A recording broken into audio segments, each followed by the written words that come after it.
দাবি সরকার মেনে নিয়েছে, কোটা সংস্কার হয়েছে, কিন্তু এখন তারা 9 দফা দাবি দিয়েছে।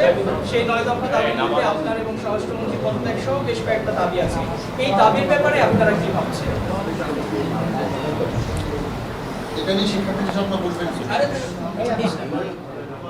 দেখুন,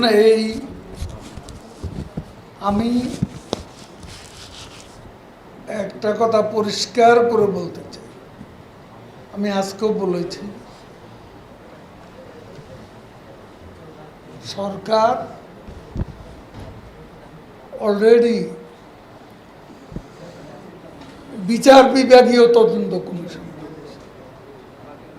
এতে 3 জন বিচারপতি, জাতিসংঘ সহ যেসব দেশ এই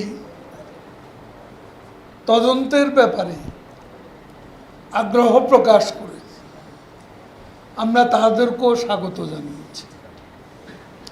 তদন্ত কাজে তারাও অংশ নিতে পারে। এখন কে অপরাধী কে অপরাধী নয়, প্রতিটি হত্যাকাণ্ডের তদন্ত করতে আমরা বদ্ধপরিকর। সেটাও ওই যে তদন্ত কমিশন, তার কার্যপরিধি আওতার মধ্যে পড়ে। কাজে বিষয়টি সেখানেই থাকবে, সেখানেই সিদ্ধান্ত।